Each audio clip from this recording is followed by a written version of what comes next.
Jahitan multifilament ini merupakan jenis benang yang terdiri dari beberapa filamen. Jangan pernah memegang jarum jahit dengan jari, karena ini akan berisiko mengalami cedera tertusuknya jari oleh jarum.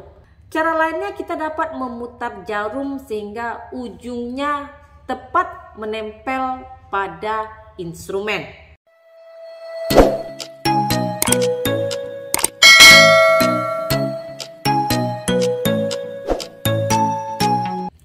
Assalamualaikum warahmatullahi wabarakatuh.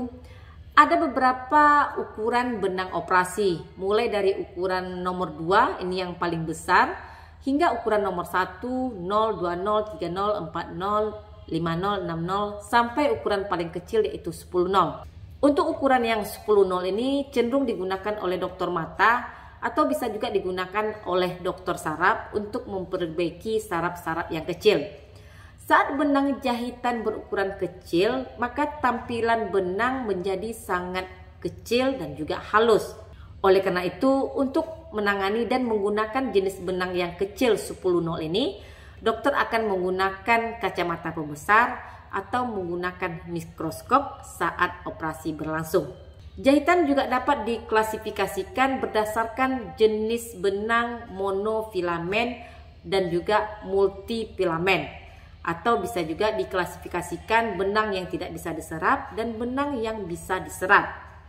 Karena jahitan dengan benang monofilamen ini hanya terdiri dari satu filamen jahitan, maka jahitan tersebut mempunyai karakteristik penampilan yang halus. Kehalusan ini menghasilkan gesekan yang minimal sehingga menyebabkan lebih sedikit kerusakan pada jaringan yang dijahit saat jahitan melewatinya. Namun kondisi ini berarti bahwa setiap simpul yang diikatkan dengan jenis benang monofilamen lebih besar kemungkinannya untuk tergelincir dari simpulan, dalam arti kata mudah untuk terbuka dari simpulnya. Untuk mengantisipasi hal tersebut, kita juga harus menggunakan beberapa kali simpulan agar simpul tersebut lebih aman dan tidak menyebabkan luka menjadi terbuka.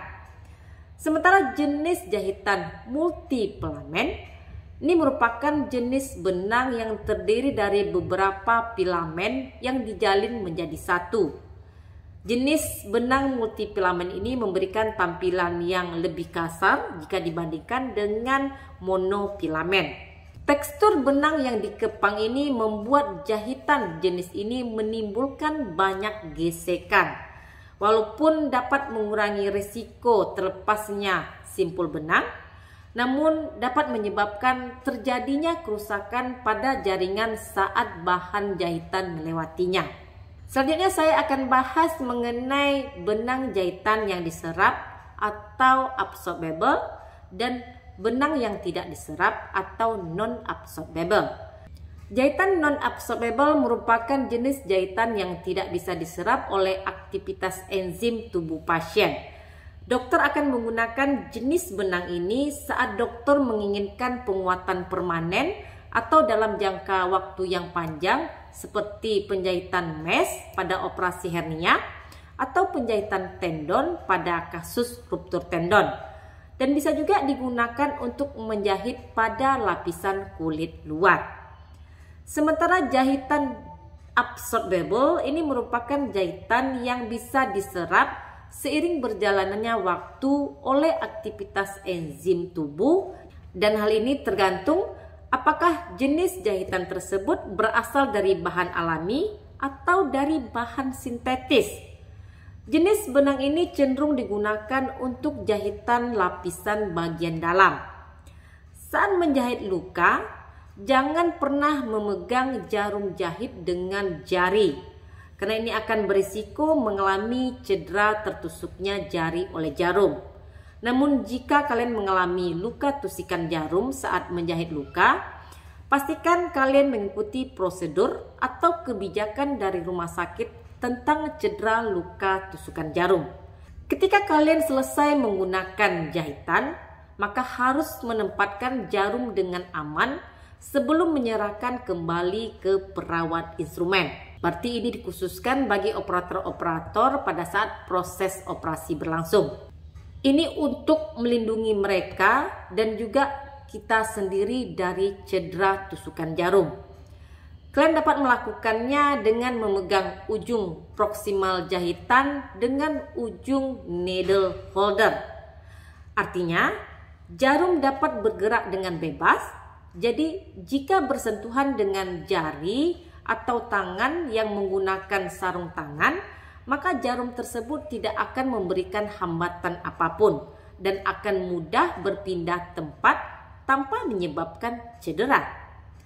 Cara lainnya, kita dapat memutar jarum sehingga ujungnya tepat menempel pada instrumen, sehingga kita dapat berlindung dari cedera yang tidak disengaja. Jangan pegang ujung jarum pada rahang pemegang jarum, karena dapat menyebabkan ujungnya patah dan dapat jatuh ke dalam luka terbuka. Kalau ini terjadi, tentu ini ibarat mencari jarum dalam jerami.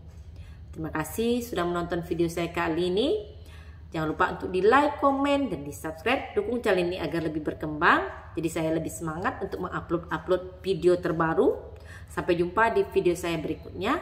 Stay healthy. Assalamualaikum.